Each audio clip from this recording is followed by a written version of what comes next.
राधे राधे सभी को। अब शुरू करते हैं द्वितीय अध्याय माघ महात्म का। भगवान शंकर ने पार्वती जी से आगे कहा, हे देवी पार्वती, महर्षि वैखानस के वचन सुनकर महाराजा दिलीप ने नतमस्तक होकर निवेदन किया, हे प्रभु, आप मुझे माघ मास का महात्म विधान तथा इसके फल का ज्ञान नहीं है और जीव हिंसा के पाप का ज्ञान भी नहीं है। इस विषय में विस्तार पूर्वक बतलाकर आप मुझे ज्ञान कराने की कृपा करें। राजा के वचन सुनकर महर्षि वैखानस ने कहा, हे राजन, रात्रि का अंधकार समाप्त होने को है, शीघ्र ही सूर्योदय होगा, अतः मेरे पास समय नहीं है। तुम्हें भोग और मोक्ष प्राप्त कराने वाले माघ महात्म को सुनाने में असमर्थ हो। आप स्नानादि से निवृत्त होकर अपनी राजधानी के लिए प्रस्थान कीजिए। आप इस विषय में अपने कुलगुरु महर्षि वशिष्ठ जी से संपूर्ण ज्ञान प्राप्त करें। राजा ने मरे हुए सुअरों को सरोवर के समीप ही फिकवा दिया और फिर समस्त सहयोगियों सहित सरोवर में स्नान कर अपनी राजधानी के लिए प्रस्थान किया। दूसरे दिन प्रातःकाल महाराजा दिलीप ने अपने मंत्रियों सहित महर्षि वशिष्ठ जी के आश्रम में पहुंचकर महर्षि को श्रद्धा सहित नमस्कार किया। महाराजा दिलीप ने हाथ जोड़कर महर्षि वशिष्ठ से निवेदन किया, हे प्रभु, आपने मुझे राजनीतिक और दंड नीति की शिक्षा दी है।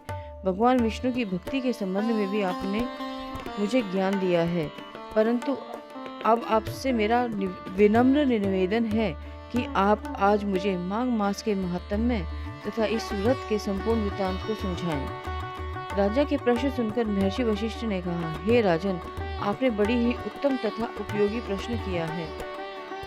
भगवान विष्णु में आपकी अटल श्रद्धा और भक्ति देखकर आपको माघ मास के महात्म्य की कथा सुनाता हूँ। इस महान पुण्य कथा के श्रवण मात्र से ही मनुष्य के संपूर्ण पाप नष्ट हो जाते हैं। साथ ही इससे मनुष्य को वैकुंठ लोक अर्थात विष्णु लोक की प्राप्ति होती है। आप सावधान होकर इस माघ मास के महात्म्य और का भक्ति भाव से श्रवण कीजिए। जो मनुष्य बिना अधिक काया कष्ट और दान पुण्य के मोक्ष प्राप्त करना चाहता है, उसे माघ स्नान कर माघ महात्म अवश्य ही सुनना चाहिए। ऐसा करने वाला इस लोक में संपूर्ण सुखों को प्राप्त करता है तथा मृत्यु के पश्चात जन्म मृत्यु के चक्र से मुक्त होकर मोक्ष को प्राप्त होगा। हे राजन, दिव्य दृष्टिधारी महात्माओं का कथन है कि वैशाख मास में होम और दान और कार्तिक मास में तप और पूजा का महत्व है, परंतु माघ मास में तप, होम तथा दान तीनों का महत्व विशेष रूप से है। यही कारण है कि परम कल्याणकारी है यह माघ मास। जो माघ स्नान करता है और इस महात्म्य को पढ़ता अथवा सुनता है, वह अवश्य मोक्ष को प्राप्त करता है। प्राचीन कथाएं सुनाते हुए महर्षि वशिष्ठ ने आगे कहा, देवी अदिति ने अन्न परित्याग कर निराहार रहकर 12 वर्ष तक माघ मास का स्नान किया, जिसके फलस्वरूप उन्हें 12 तेजस्वी पुत्रों की प्राप्ति हुई। माघ स्नान से ही सुभगा, रोहिणी, अरुंधति महान धार्मिक नारियां दानशील रूप में विख्यात हुई। माघ मास स्नान के द्वारा ही देवी इंद्राणी को इंद्र की अर्धांगिनी का पद प्राप्त हुआ, जिससे फलस्वरूप वे नाना प्रकार के दिव्य सुखों का उपभोग करती हुई स्वर्ग में निवास कर रही हैं। ऐसे अनेकों पुण्यात्मा हैं जिन्होंने माघ में स्नान करके अपना जीवन सफल बनाया है। महर्षि वशिष्ठ ने आगे कहा, हे राजन, वे पुण्यात्मा प्राणी धन्य हैं जो उत्तम वाद्य यंत्रों, गीतों तथा कीर्तन से युक्त होकर ईश्वर का ध्यान और आराधना करते हैं तथा मकर के रवि में स्नान कर अपना जीवन धन्य करते हैं। जो पुण्यात्मा जन माघ माह में विधि विधान सहित भगवान विष्णु की पूजन करते हैं, उनकी सभी मनोकामनाएं पूर्ण होती हैं। ऐसे पुण्यात्मा माघ मास के प्रताप से पृथ्वी के सारे सुखों को भोगकर मृत्युपरांत स्वर्ग और मोक्ष प्राप्त करते हैं। माघ मास में दान की महिमा बताते हुए वशिष्ठ जी ने कहा, हे राजन, माघ मास में उत्तम दुधारू गौ का दान करने वाले मनुष्य गौ के रोम कूपों की संख्या के बराबर सहस्त्र वर्षों तक स्वर्ग में निवास करते हैं।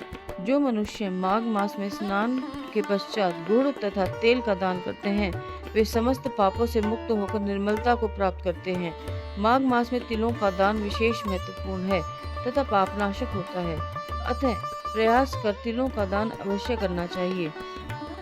माघ मास में स्नान के पश्चात ब्राह्मणों को भोजन कराने वाला मनुष्य अपने पितरों को तृप्त करके निश्चित रूप से विष्णु लोक का अधिकारी बनता है।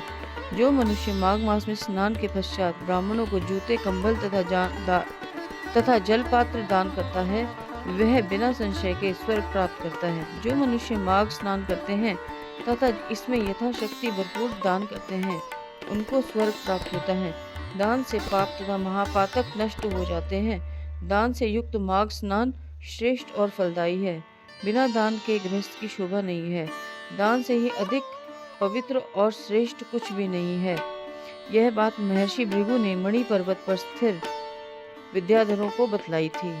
इति श्री पद्म पुराणे माघ महात्म्य में द्वितीय अध्याय समाप्त है। राधे राधे सभी को। आइए द्वितीय अध्याय की कथा मैंने आपको सुनाई।